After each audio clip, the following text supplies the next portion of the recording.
kepada Bapak Rizal selaku narasumber di pesantren muda untuk kami wawancarai untuk melengkapi tugas PABP kami. Sebelum itu, izinkan kami untuk memperkenalkan diri terlebih dahulu.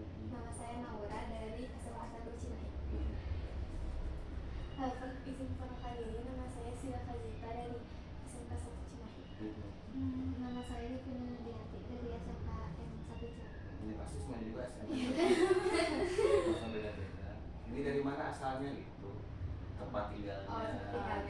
Dari Sumatera, dari mana? Dari Cihanjuang. Oh, Cihanjuang. Oh, Cihanjuang yang Pemkot ya? Ya. Sebelum sesudah? Sebelum. Oh, sebelum. Mesti ya. Ini dari mana? Kalau saya dari Padalarang. Padalarang? Ya. Oh, jauh berarti masuk SMK 1 nggak donasi? Enggak. Berarti ini juga sama? Iya. Nggak donasinya ya? Enggak. Dari mana? Dari tadi? Itu sebelah SM. Apa sih namanya? Lebih gajah juga. Iya, lebih gajah. Lebih gajah. Oh, ini jadi donasi ya? Iya. Masih ada nanti jadi donasi? Udah nggak ada, sekarang udah jadi mau. Setuju jadi donasi atau enggak? Nah, jadi siap jadi anu aja. Gak apa-apa. So, tugas dulu biar selesai ya.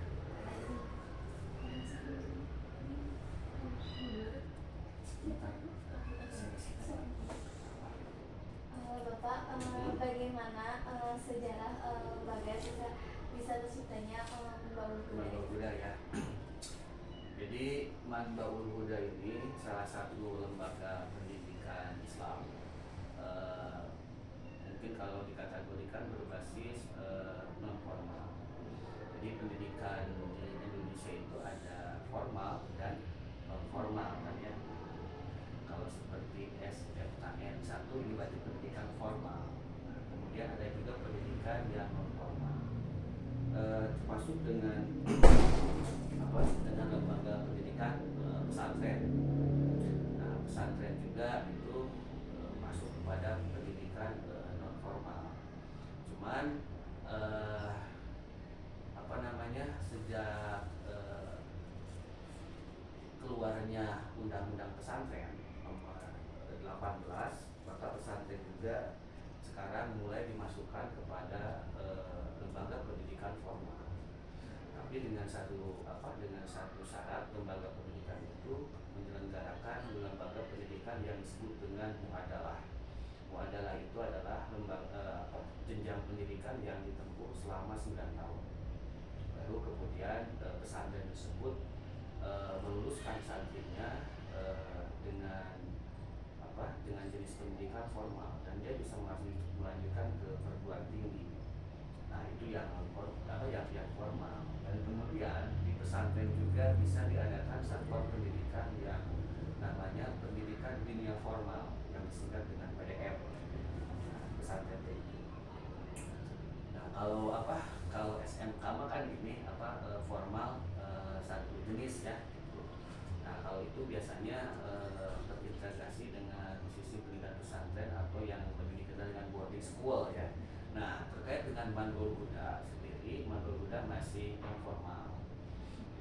Nah, jenis pesantrennya itu adalah pesantren penyelenggaraan kajian kitab kuning. Tahu kitab kuning?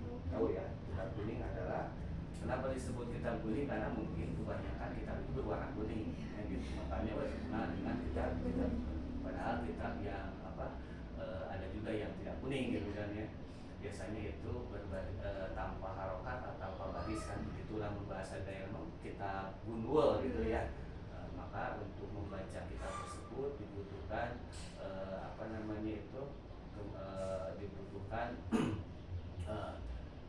kemampuan sebuah ilmu untuk bisa membaca kitab tanpa harokat atau tanpa baris tersebut atau yang disebut dengan kitab gunwol. Nah, Manbaul Huda sendiri ini didirikan pada tahun 1989. Berarti sudah 10 tahun, 30 tahun lebih ya. Nah, itu. 89 ini didirikan oleh Kiai Haji Ade Khoirudin, dan sekarang masih masih ada gitu masih ada, dan cuman sudah cukup sepuh gitu. 89 setelah beliau menyelesaikan pendidikan kepesantrenannya di pesantren Miftahul Huda Manunjaya Tasikmalaya.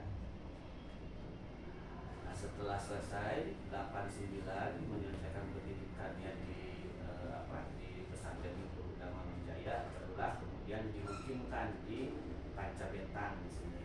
Alamatnya adalah Pancabetang dan nomor 3 RT 1 RW 26 Kelurahan Ciberem. Itu 89. Sejarahnya itu, terus apa lagi yang ingin diketahui? Visi misi dari Manggol Buddha.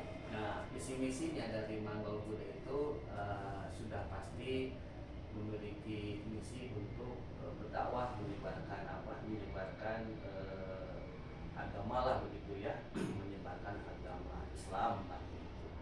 Bukan berarti dalam artian tidak beragama Islam di tempat tersebut, tapi menyebarkan secara keilmuan Islam gitu kan ya. Nah, visinya itu, nah misinya itu Manggol Buddha itu lebih bertitik tekan kepada masyarakat sekitar. Nah, ini kan kadang-kadang bukan kadang-kadang, mungkin bisa juga terjadi. Biasanya seorang orang tua ingin mempesantrenkan anaknya, kadang-kadang secara biaya juga lumayan gitu. Makanya suka ada orang tua pengen mempesantrenkan, tapi kadang-kadang suka berhitung kembali di biayanya, karena lumayan juga, lumayannya bukan apa-apa.